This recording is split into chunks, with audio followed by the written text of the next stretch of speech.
Sí, Ok. doctor.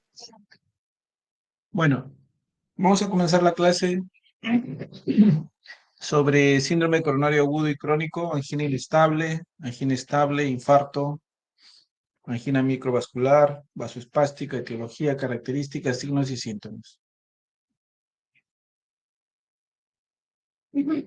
Una de las cosas fundamentales que hay que tener en cuenta es que en esta etapa de la formación, en el curso al que están llevando, se agrupan los síntomas por síndromes, ¿no? Entonces, el síndrome de dolor torácico corresponde a varias etiologías. El dolor torácico en general puede tener varias causas.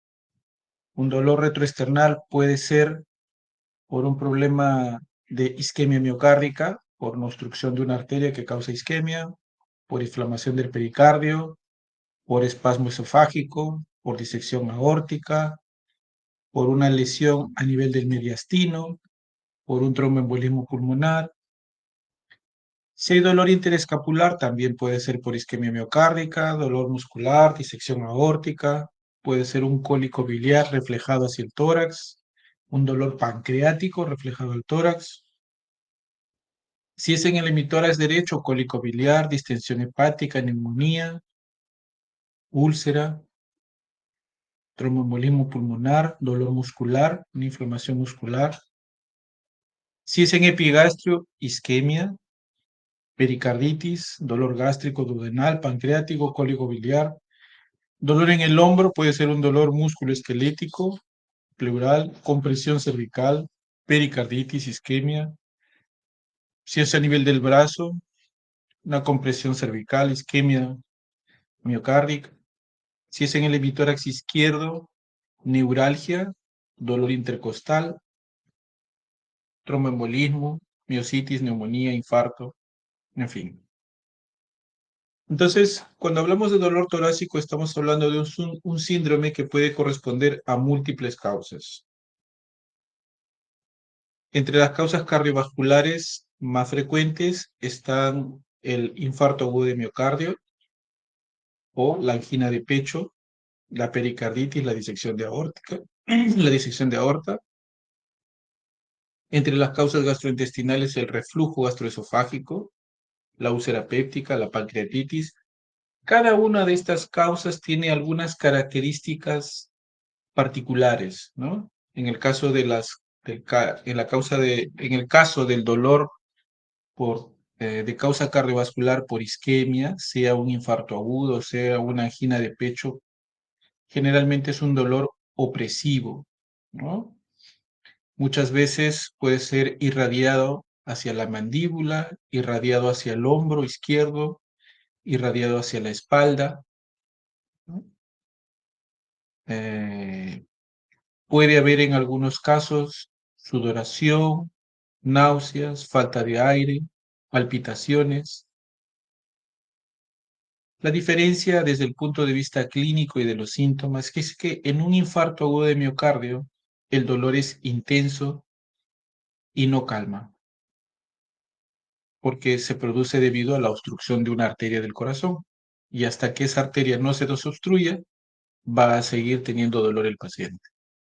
O hasta que esa arteria esté obstruida y ya todo ese tejido del músculo cardíaco se necrose y se muera, va a seguir doliendo. En el caso de una angina de pecho, puede ser un cuadro de angina de pecho crónica, es de menor duración, se alivia con el reposo y puede mejorar con nitroglicerina. En el caso de pericarditis tiene otras características, es un dolor punzante que mejora muchas veces al inclinarse hacia adelante, puede haber fiebre, puede haber frote pericárdico cuando uno hace el examen clínico. En el caso de disección de aórtica es un dolor súbito de tipo desgarrante que puede irradiarse a la espalda, generalmente acompañado de una hipertensión muy importante y de pulsos asimétricos. Si hay casos gastrointestinales, las más frecuentes son reflujo gastroesofágico, úlcera péptica, pancreatitis. En el caso del reflujo es un ardor, es un dolor que arde, desencadenado por las comidas. Puede haber náuseas, tos seca. En la úlcera péptica es un dolor epigástrico que se irradia hacia el pecho, que alivia con los alimentos. En la pancreatitis es un dolor intenso, constante, que se irradia hacia la espalda con náuseas y vómitos. Y en general, causas musculoesqueléticas con osteocondritis, que es un dolor localizado que aumenta la palpación. No hay otros síntomas, como en otros cuadros, no hay palpitaciones, mareos, ni falta de aire. Lesión muscular, un dolor que se produce tras la actividad física, localizado. Puede haber cierto grado de contractura, rigidez o hematomas. También hay causas psicológicas, ¿no? La ansiedad puede producir un dolor opresivo parecido al cuadro de un infarto, con palpitaciones, sudoración y sensación de muerte inminente.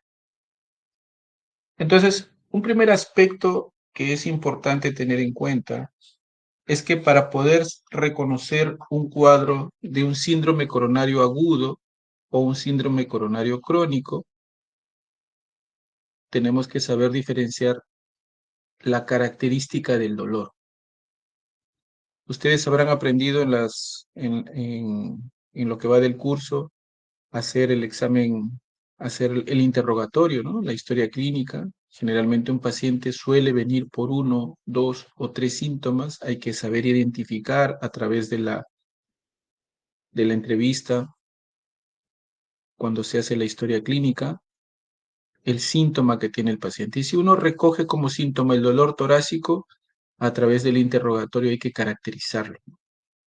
Y aquí hemos mencionado las características más importantes de cada uno de las causas de dolor torácico. Y si corresponde a un dolor cardiológico, como hemos mencionado, opresivo, puede estar acompañado de sudoración, náuseas, puede irradiarse el brazo izquierdo, puede aliviarse con el reposo, con el uso de nitroglicerina, puede estar irradiado a la mandíbula, al hombro, a la espalda. En el caso de la angina de pecho se desencadena con el esfuerzo, es persistente, continuo, generalmente suele ser progresivo. En los cuadros agudos o un síndrome coronario agudo se presenta en reposo. Entonces, un primer mensaje es reconocer dentro del síndrome de dolor torácico el síntoma que corresponde a un dolor torácico de tipo cardiológico. Ese es un primer mensaje.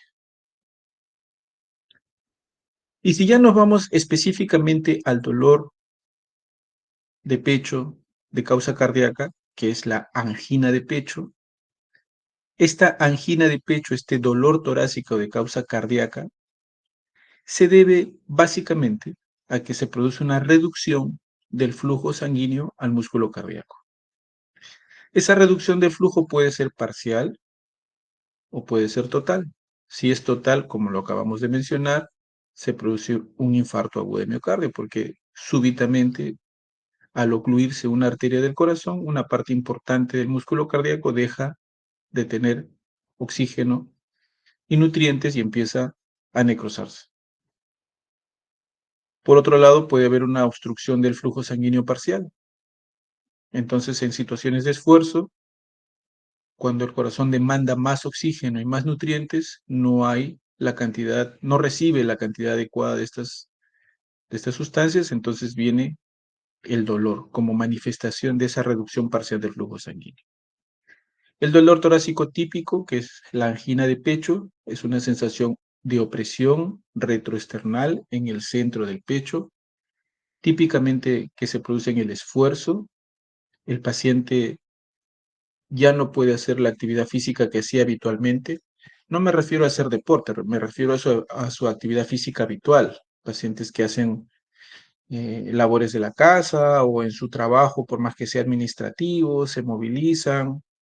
De pronto ya no pueden hacer esa actividad porque tienen el dolor, la opresión en el pecho. Y eso es continuo, permanente, persistente y progresivo. Cada vez está más limitado el paciente para poder hacer actividades.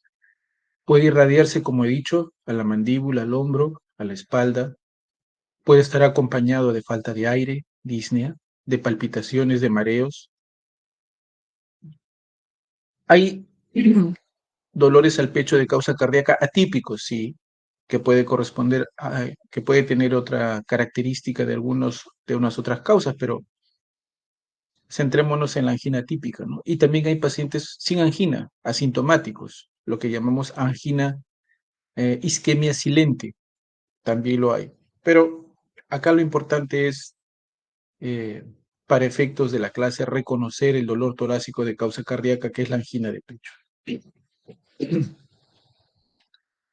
Entonces, ¿cuáles son las entidades clínicas o cómo es que se presenta esta angina? Se puede presentar la denominación actual es síndrome coronario crónico, lo que antes se llamaba una angina estable, es decir, el dolor al pecho al esfuerzo. Eso tiene una clasificación de acuerdo a si es a muy grandes esfuerzos, a medianos esfuerzos, a esfuerzos leves o a mínimos esfuerzos. Pero no es en reposo, es al esfuerzo físico. Síndrome coronario crónico. Y el síndrome coronario agudo es cuando se presenta en reposo.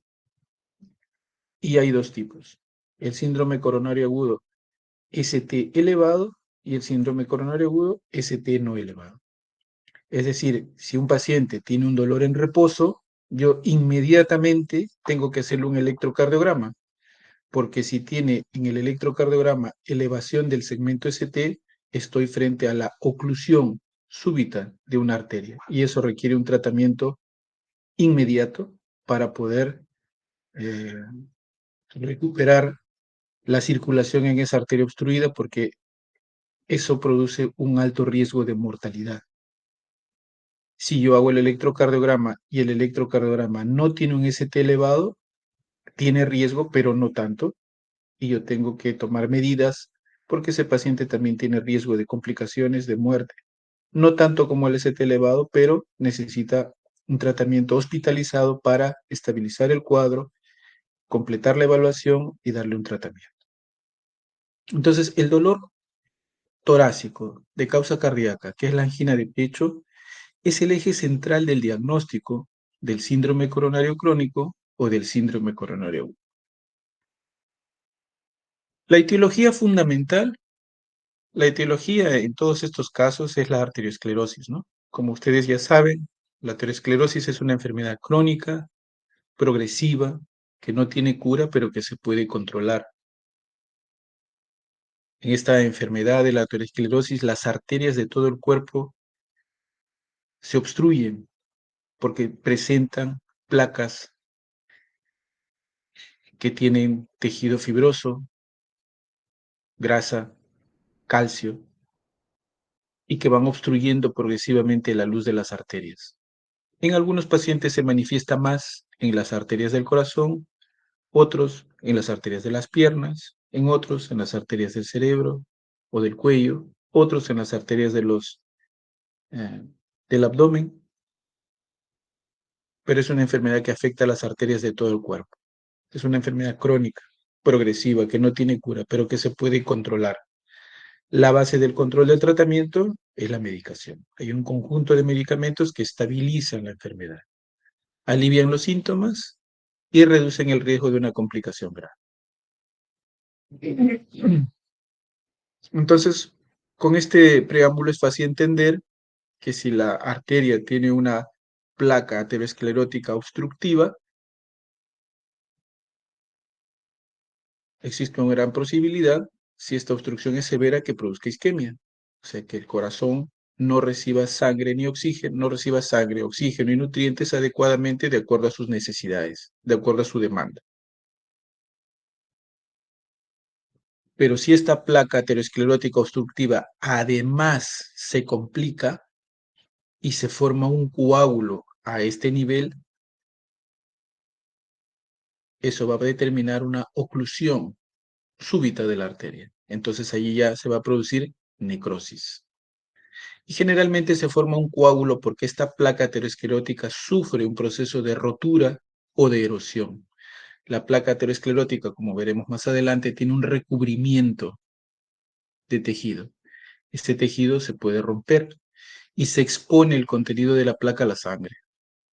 El organismo no lo reconoce y forma un coágulo inmediatamente para tratar de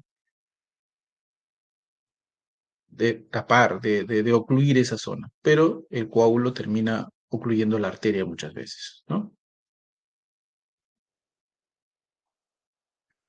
Este es el proceso de la aterosclerosis. Como ustedes pueden ver en esta imagen, al lado izquierdo es una arteria normal. En la aterosclerosis hay un proceso progresivo de engrosamiento de la íntima, acumulación de placa de manera progresiva, y en algunos casos, como muestra la imagen, se produce una rotura de la membrana que cubre la placa y el organismo reacciona formando un trombo por acúmulo de plaquetas que finalmente detiene la circulación y causa pues una disminución súbita del aporte de sangre al músculo cardíaco y produce necrosis. Cuando la oclusión es total, se produce un infarto ST elevado, lo que comúnmente se llama un infarto agudo de miocardio. Cuando la oclusión es parcial, es decir, pasa un poquito de sangre, pero pasa, generalmente produce un síndrome coronario ST no elevado, ¿no? Ahí está en la gráfica la cápsula fibrosa, que es la cobertura de la placa, ¿no? La cobertura de la placa, del contenido de la placa, ¿no? Este proceso de formación de la aterosclerosis, que como manifestación clínica va a tener la angina de pecho y que se va a expresar a través de un síndrome coronario crónico, un síndrome coronario agudo, comienza con la disfunción endotelial. Vamos a revisar ese concepto porque es muy importante para poder entender las implicancias en el desarrollo de la aterosclerosis, ¿no? Y en la disfunción endotelial, cuando se produce la alteración del funcionamiento del endotelio, hay una interacción entre una serie de factores inflamatorios, inmunológicos, que a lo que llevan es a un estado de hipercoagulabilidad, facilidad de formación de coágulos, ¿no? Y también se da un fenómeno por el cual esta cápsula fibrosa que recubre la placa es más susceptible de erosionarse o de romperse. Entonces el paciente tiene riesgo de formar este coágulo, ¿no? Por lo tanto, habrán pacientes de alto riesgo, habrán pacientes que tienen una tendencia mayor a que esta cápsula fibrosa se rompa, se forme un coágulo, y habrá otros que no. Esta cápsula fibrosa termina envolviendo la placa y no se forman coágulos y se desarrolla la enfermedad de una manera crónica y el paciente muchas veces hace un cuadro de síndrome coronario crónico y no hace un infarto ST elevado o un ST no elevado. Entonces habrá pacientes de alto riesgo y habrá pacientes que no son de alto riesgo, ¿no?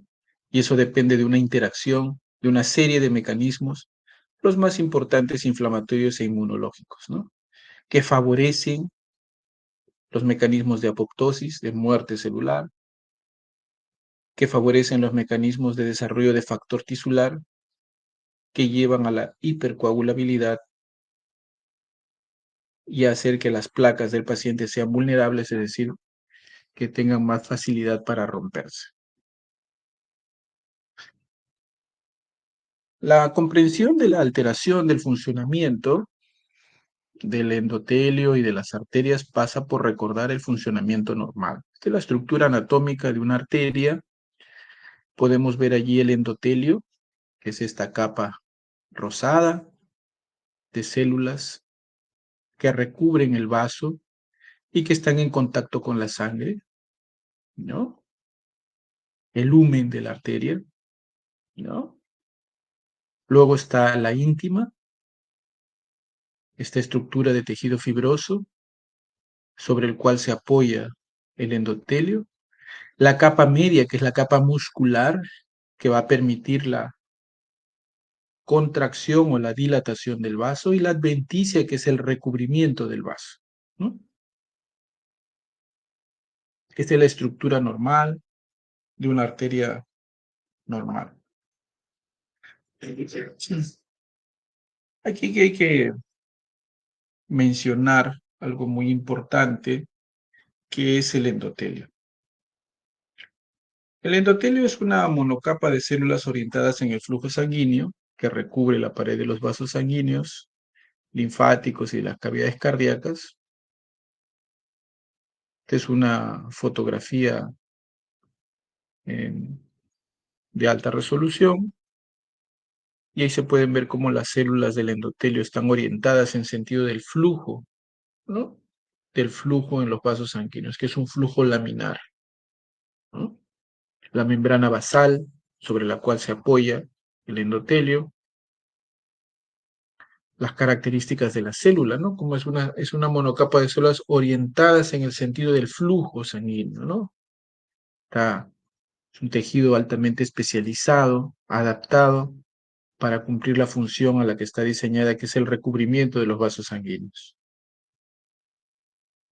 Y este endotelio produce muchísimas sustancias, ¿no? Hay un equilibrio entre las sustancias vasoconstrictoras, vasodilatadoras, ¿no? Procoagulantes, anticoagulantes, factores de crecimiento y factores antifactores de crecimiento, mediadores inmunológicos y antiinflamatorios, inmunológicos e inflamatorios y mediadores antiinflamatorios. El endotelio produce toda esta serie de sustancias y estas funcionan y se producen en un equilibrio de acuerdo a la necesidad y a la demanda del paciente. No es lo mismo el funcionamiento del endotelio cuando dormimos, cuando hacemos actividad física, en una situación de estrés, en una situación de reposo, en una situación de enfermedad. Entonces, la regulación del funcionamiento del endotelio se da a través de la producción de estas sustancias que responden a las necesidades del individuo. Y hay un equilibrio. La función del endotelio regula y hay un equilibrio entre todas estas sustancias para que se regenere el endotelio, para que se produzca coagulación, agregación plaquetaria, pero también fibrinolisis, ¿no? Puede haber una pequeña lesión del endotelio, se forma un pequeño coágulo, se agregan plaquetas, pero a la vez luego se diluye el coágulo, hay un equilibrio para reparar el endotelio, hay tránsito de moléculas a través del endotelio, ¿no? Hay espacios especializados que permiten el pasaje de moléculas, de células sanguíneas, permite la adhesión de leucocitos, monocitos, linfocitos. Hay un equilibrio en la función de la célula muscular lisa, de la capa media, para mantener un tono vascular permanente y también para producir la dilatación o la contracción de la arteria. Proliferación de estas células musculares lisas, oxidación lipídica, síntesis de sustancias que regulan una respuesta inmune o inflamatoria. Entonces, la función endotelial normal, a través de la producción de sustancias, regula todos estos procesos en un equilibrio permanente, de acuerdo a las necesidades del individuo y de acuerdo a su situación de salud. Pero ¿qué pasa cuando hay una situación de disfunción endotelial? El paciente presenta una serie de enfermedades, factores de riesgo, circunstancias que hacen que se produzcan más sustancias vasoconstrictoras, menos sustancias vasodilatadoras. Hay una inhibición de los factores de crecimiento. Disminuyen los factores que inhiben los factores de crecimiento y aumentan los factores que estimulan los factores de crecimiento. Acá se mencionan algunos de ellos. Aumentan las sustancias proaterogénicas, disminuyen las sustancias antiaterogénicas. Se produce una mayor expresión de moléculas de adhesión para que ingresen al vaso sanguíneo leucocitos, plaquetas. El estrés oxidativo es otro de los fenómenos que están involucrados en la disfunción endotelial. La producción en exceso de ciertas sustancias que producen estrés oxidativo, como el anión superóxido, aumenta la contracción del vaso, inactiva el óxido nítrico.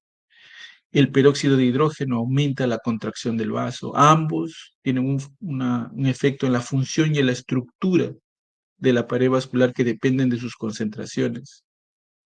Disminuyen segundos mensajeros que modulan el crecimiento de células musculares lisas y fibroblastos. Aumentan el daño sobre el ADN, la toxicidad celular, la apoptosis, el endotelio y las células musculares lisas. Otras sustancias que forman parte del estrés oxidativo, como el radical oxidrilo, aumentan la contracción, producen un daño directo en el ADN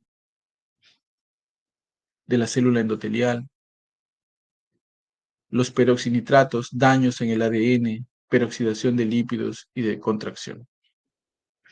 Entonces, el mensaje es que, si bien es cierto, hay una condición normal de funcionamiento del endotelio,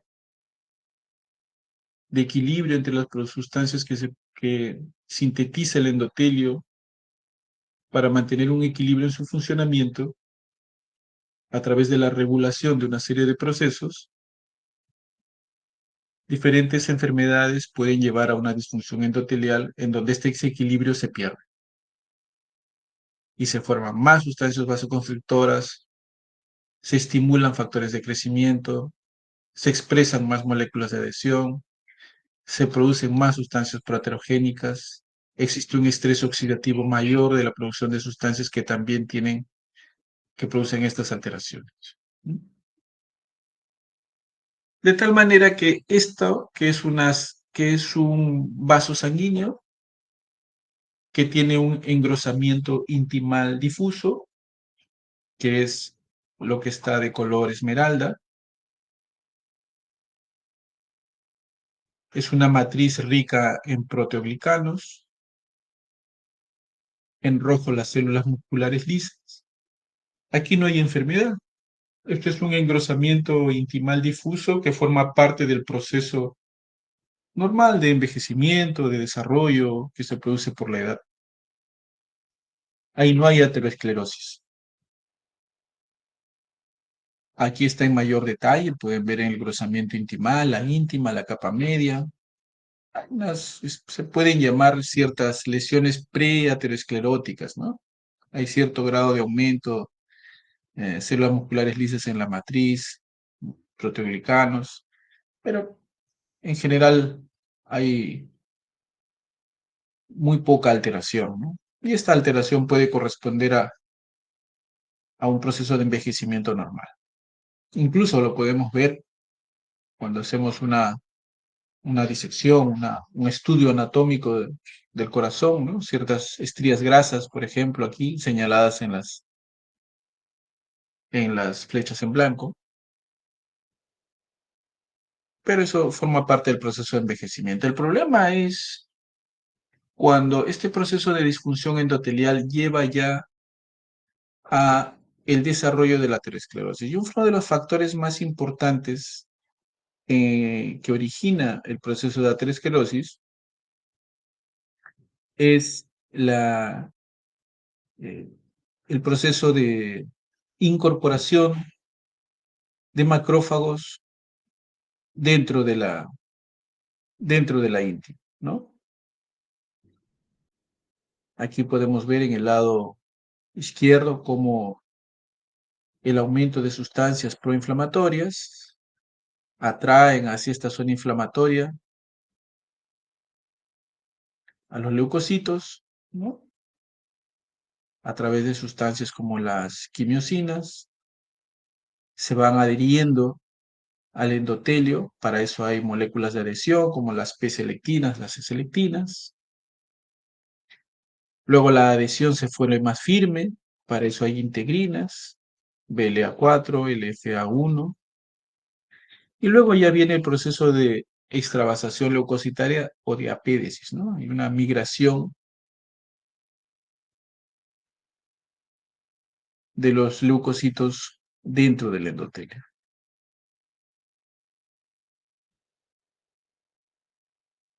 Este fenómeno es uno de los fenómenos que explica la formación de las placas ateroscleróticas, la incorporación la incorporación de estos neutrófilos dentro de la pared vascular, dentro del endotelio, está planteado como el inicio de este proceso de aterosclerosis. Entonces ahí ya existe un engrosamiento mayor de la íntima. Y acá podemos ver en el lado derecho, este NC significa un núcleo, ¿no?, necrótico, y hay células musculares, y hay células muertas aquí, ¿no? Una placa de ateroma contiene lípidos de colesterol libre, ésteres de colesterol, la capa fibrosa, células musculares lisas con una matriz de colágeno y proteoglucanos, células T, la capa media suele ser delgada, ¿no? Una capa media delgada, ya tiene una capa necrótica, ¿no? Hay una lesión previa intermedia, no hay un centro necrótico, pero sí lípidos en la íntima. Este proceso de la aterosclerosis sigue progresando y hay infiltración de macrófagos, mayor cantidad de núcleos necróticos, como pueden ver, ¿no? Núcleos lipídicos, hasta que en algunos pacientes se produce la rotura de la placa y la formación de un coágulo. En estos casos generalmente suele haber una gran cantidad de infiltración de macrófagos, ¿no? O sea, un proceso inflamatorio muy importante que lleva a la rotura de la membrana que cubre la placa y la formación del coágulo. En algunos pacientes no existe tanta inflamación, existe una disminución de la luz, una placa muy importante. Estos pacientes tendrán un cuadro de un síndrome coronario crónico, y estos pacientes que tienen un componente muy inflamatorio en la placa aterosclerótica desarrollarán un síndrome coronario agudo. Si el coágulo ocluye totalmente el vaso, harán un síndrome coronario agudo ST no elevado, y si el trombo ocluye totalmente la arteria, harán un síndrome coronario ST elevado. Entonces, la manifestación clínica del paciente va a depender de qué tipo de placa aterosclerótica tenga. Si tiene una placa aterosclerótica estable, poco inflamada, que obstruye la arteria y que no permite llevar sangre adecuadamente en el esfuerzo, tendrá un síndrome coronario crónico, una angina estable también llamada. Pero si tiene un componente inflamatorio, muy inflamatorio, en el cual la membrana que recubre la placa se ha roto y se forma un coágulo, hará un síndrome coronario agudo. ST elevado, ST no elevado, dependiendo si la arteria está totalmente ocluida.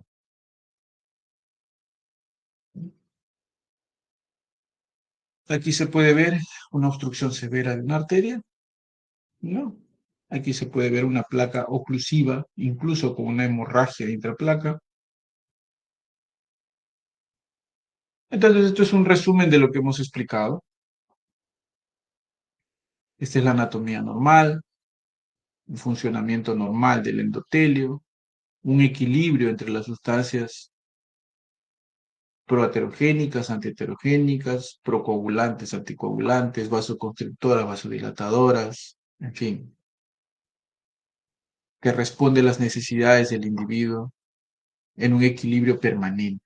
Cuando ese equilibrio se rompe y se forma la disfunción endotelial, en algunos pacientes ese proceso evoluciona hacia la formación de placas ateroscleróticas, que pueden ser placas ateroscleróticas estables con un recubrimiento de una membrana gruesa que obstruye la arteria, pero que no forma coágulos, y en otros con una membrana que recubre la placa muy frágil, generalmente placas muy inflamadas, que tienen la tendencia a romperse y a formar coágulos, y harán un síndrome coronario.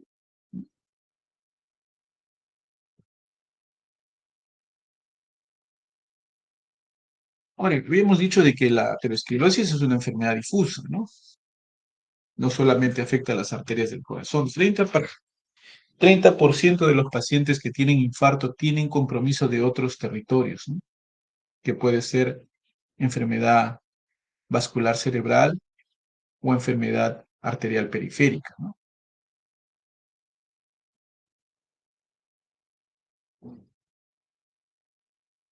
Hoy en día disponemos de dispositivos que nos permiten estudiar mejor el interior de las arterias, ¿no?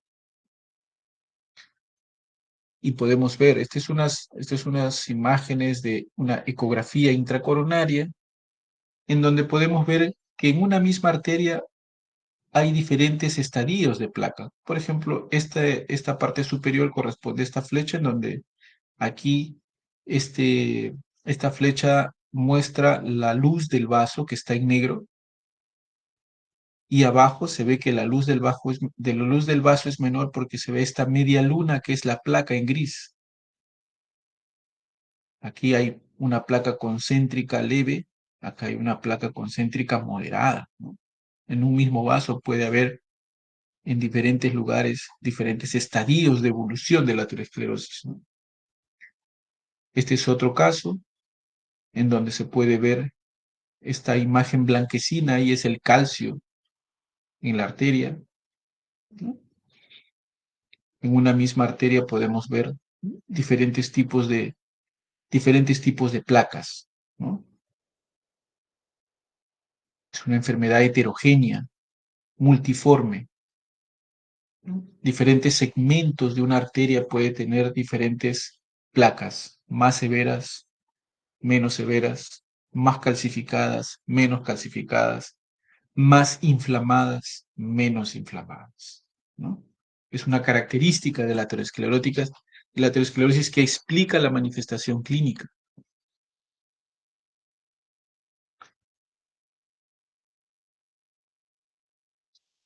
Entonces hasta aquí podemos entender que no es solamente importante cuán obstruida está la arteria, ¿no? Sino es más importante el componente de la placa. Muchos pacientes, por ejemplo, que desarrollan un infarto ST elevado, no tienen una obstrucción severa, tienen una obstrucción moderada, pero tienen un gran componente inflamatorio. Y ese componente inflamatorio ha hecho que la placa se rompa y se forma un coágulo. Entonces, el contenido de la placa, la composición de la placa es más importante que la severidad. Por eso que se ha desarrollado un concepto que son las placas vulnerables. Son placas excéntricas, como ustedes pueden ver, la placa está colocada aquí, sí, en relación a las agujas del reloj entre las 3 y las 9, ¿no? No es concéntrica, sino es excéntrica entre las 3 y las 9, con una obstrucción total, más o menos, si esto es el 100%, pues aquí es más o menos un 60%, ¿no? Con un gran contenido lipídico extracelular, ¿no?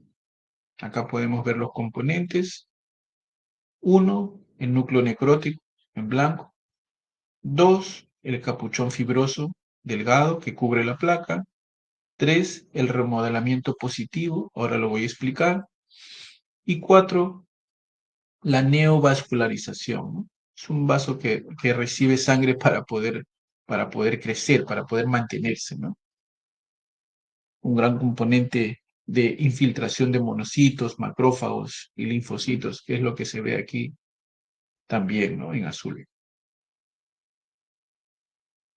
Este concepto de remodelamiento positivo o remodelamiento negativo es un concepto muy importante, y es que, como ustedes pueden ver aquí, el gran contenido de placa no disminuye de manera severa la luz del vaso porque el vaso crece, ¿ok?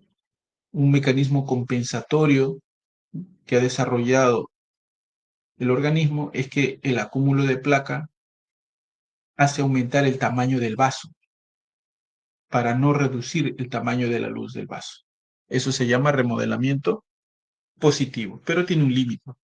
Llega un momento en donde esto ya se agota y el crecimiento de la placa va a terminar obstruyendo la luz del vaso. Es remodelamiento negativo. Son mecanismos adaptativos. para el acúmulo de la placa dentro del vaso.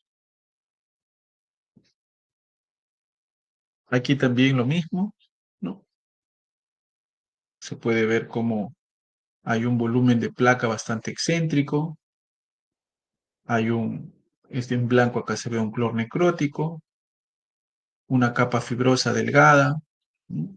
Vasos sanguíneos,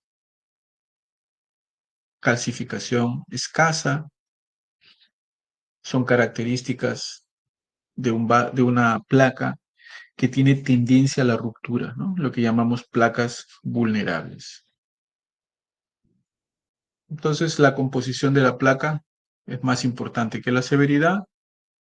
Hay placas más estables, en donde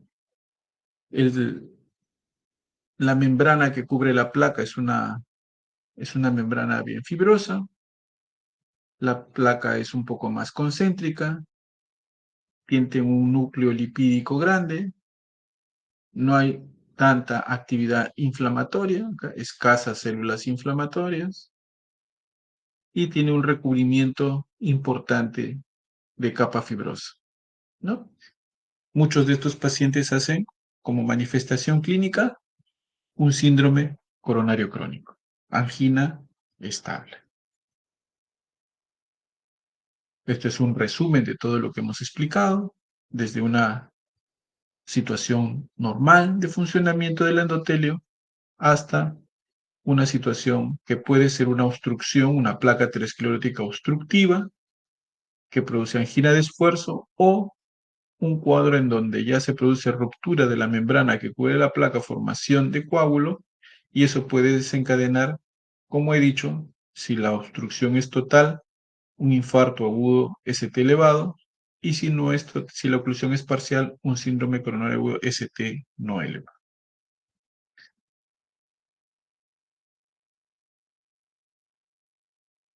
La aterosclerosis es una enfermedad multifactorial que tiene un componente inflamatorio, inmunológico, genético. A nivel genético es poligénica, no hay un gen relacionado con el desarrollo de la aterosclerosis, hay varios genes, ¿no?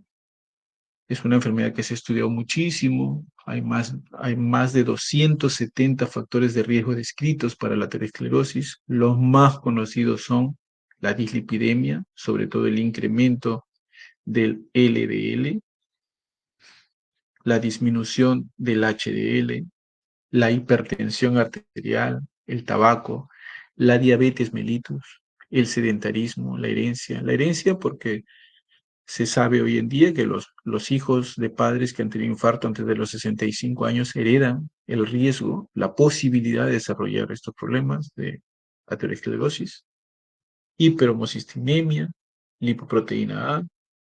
Hay factores infecciosos involucrados, clamidia, Helicobacter pylori, citomegalovirus, microalbuminuria, factores inflamatorios, factores trombogénicos involucrados en el desarrollo. Esta es otra perspectiva de los factores de riesgo que están asociados al desarrollo de aterosclerosis, modificables, hiperlipidemia, tabaquismo, hipertensión, bajo HDL, diabetes, estilo de vida, obesidad. Recordar que obesidad es índice de masa corporal más de 30, sedentarismo, dieta rica en grasa. Otros factores que no se modifican en el hombre mayor de 45 años, en la mujer más de 55. En los hombres es relativamente más frecuente. Otros factores no infecciosos, el aumento de lipoproteínas, hiperhomocistinemia, factores trombogénicos, inflamatorios, intolerancia a la glucosa o prediabetes, ¿no? Infecciosos, clamidia, neumonía,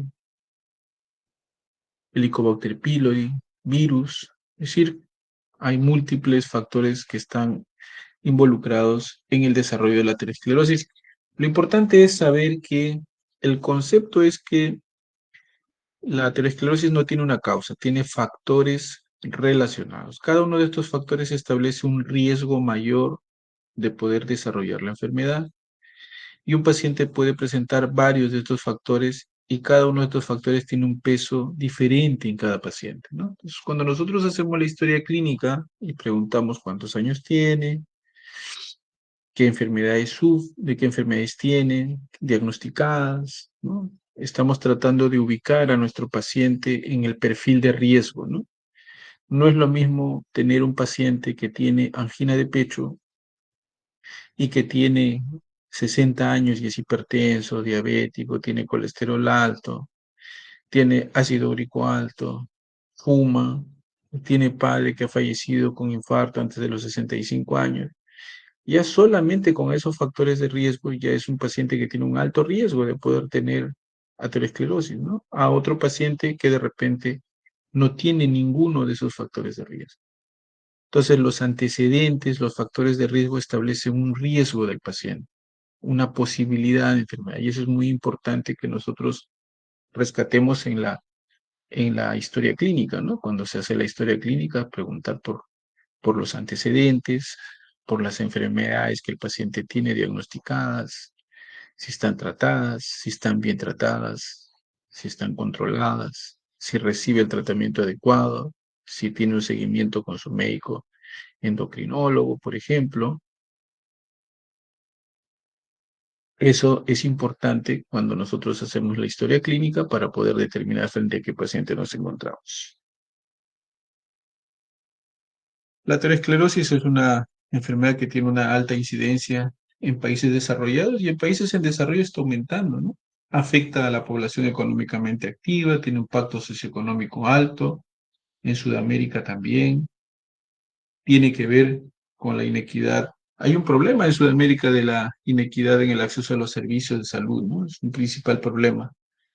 En Perú hay un problema de tratamiento de los pacientes que tienen infarto porque no, la gran mayoría de ellos no son tratados adecuadamente, porque no existe un acceso al servicio de atención de salud adecuado para estos pacientes.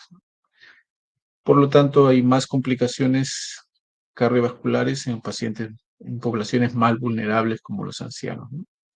Y en Perú eh, ya es una de las principales causas de muerte, ¿no?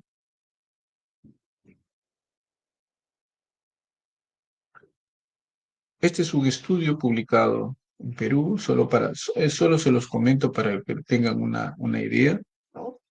Sobre las características epidemiológicas del infarto de miocardio con elevación del CMST de Perú. Este es el estudio PERSTEMI, ¿no?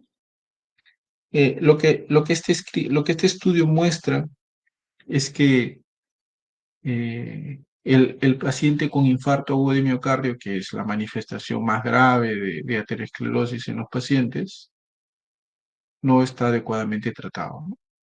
Es decir, los pacientes no reconocen los síntomas, van tarde a la emergencia, nos retrasamos en hacer el diagnóstico y no tenemos opciones de tratamiento, ni medicamentos, ni tratamientos como un procedimiento de angioplastía, que es desobstruir la arteria de manera mecánica, a través de un catéter desde el brazo hasta el corazón. No hay esa alternativa, ¿no? Esto es del 2018. Luego se ha publicado el PERSTEMI 2 en el 2021 y más o menos la situación es la misma, ¿no?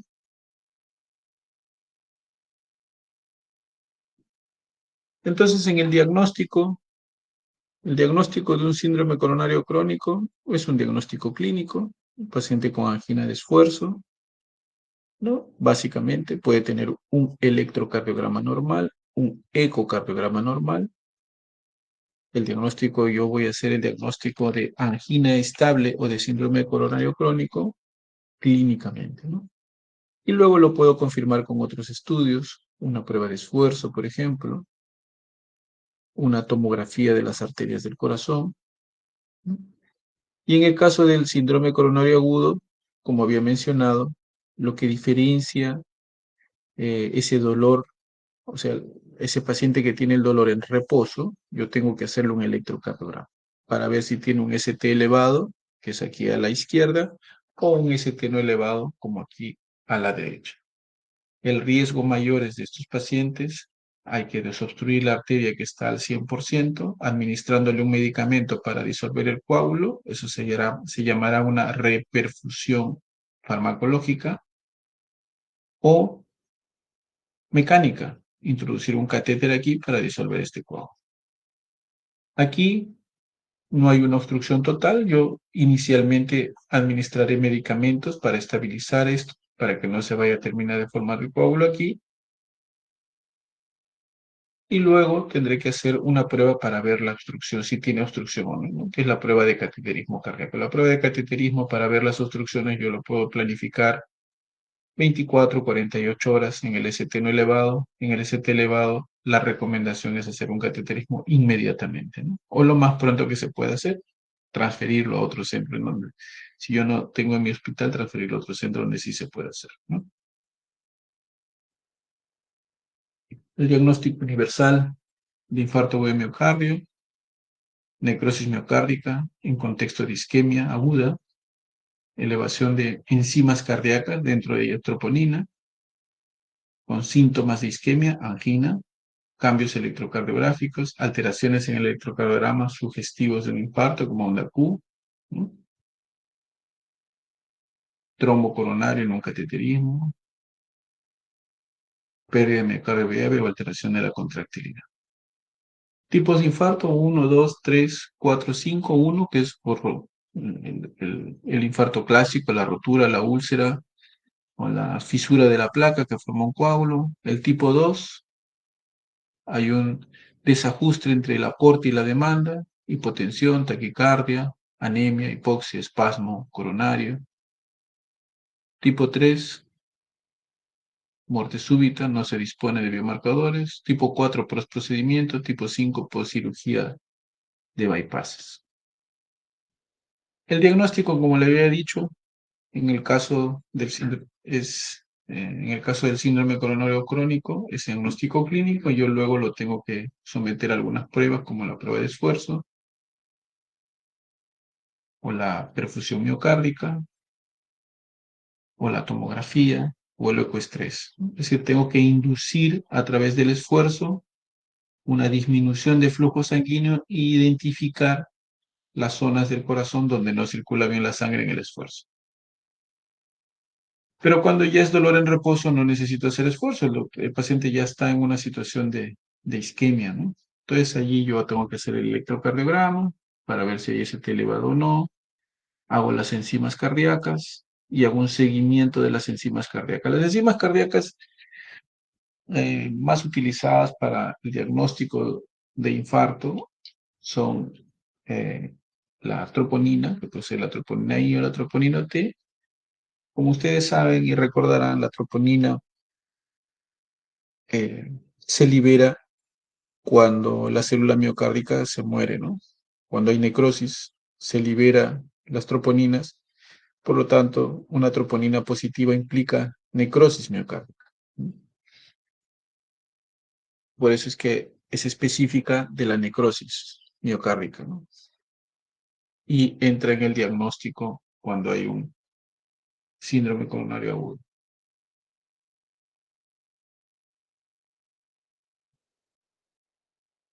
Bueno, estos ya son eh, el tratamiento. No corresponde tanto a lo que nos toca conversar hoy. Esto ya más para medicina interna. Sí, algunas alteraciones en el electrocardiograma que tienen que tener presente. El electrocardiograma puede ser normal. Acá tiene un descenso del segmento ST, ¿no?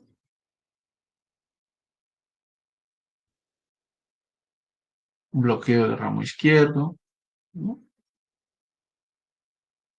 Un descenso de más de 2 milímetros en más de 2 derivaciones, más isquemia, peor pronóstico. El electrocardiograma, a pesar de ser una prueba diagnóstica antigua, sigue teniendo una utilidad muy importante en los pacientes con síndrome coronario agudo, ¿no? Alteraciones en la onda T, puede estar normal, puede ser alta, bifásica, invertida, plana. Todas estas alteraciones las podemos encontrar en un síndrome coronario agudo, ¿no? Estos son algunos otros ejemplos. Ya hay cuadros específicos de síndrome coronario agudo que corresponden a determinadas obstrucciones de determinadas zonas de arteria, como el síndrome de Wellis, cuando hay una obstrucción aguda crítica en una arteria principal del corazón. Hay alteraciones electrocardiográficas típicas y el riesgo de que esto se transforme en una oclusión total es alta, por eso es que hay que actuar inmediatamente, ¿no? Acá se puede ver cómo la arteria está obstruida de manera severa y acá se hace un cateterismo, se coloca un stent, se hace un tratamiento percutáneo y se recupera el flujo sanguíneo, ¿no? Y de manera se evita, junto con la medicación, a que la arteria se vaya a obstruir al 100%, ¿no? Muy bien. Yo creo que aquí, hasta aquí hemos dado lo más importante respecto de, de los temas que habían sido encargados. Tal vez solamente nos falta mencionar una cosa que corresponde a esta. Ok, estoy aquí.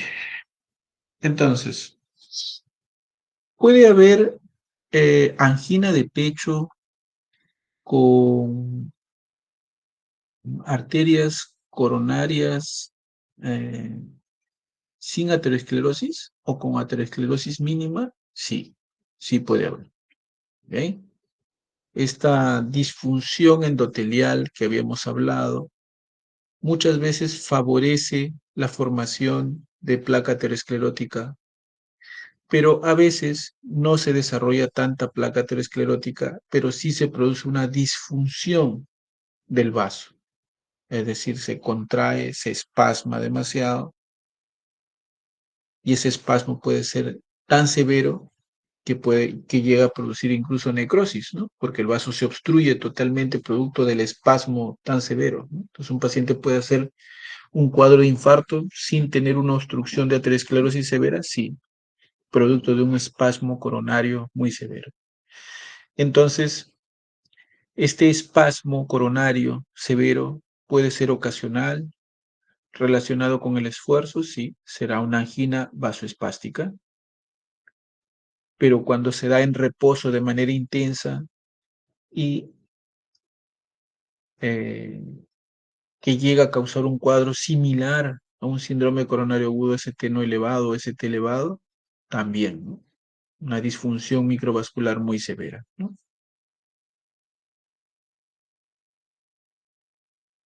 Entonces, la angina vasoespástica y la disfunción microvascular corresponden a cuadros en donde hay una gran disfunción endotelial, hay un gran espasmo coronario que puede ser en reposo, que puede ser en esfuerzo, puede ser en reposo, ¿no? Y que muchas veces son cuadros similares a síndromes coronarios crónicos, anginas estables o a síndrome coronarios agudos. Listo. Bueno, hasta aquí. ¿Preguntas, dudas?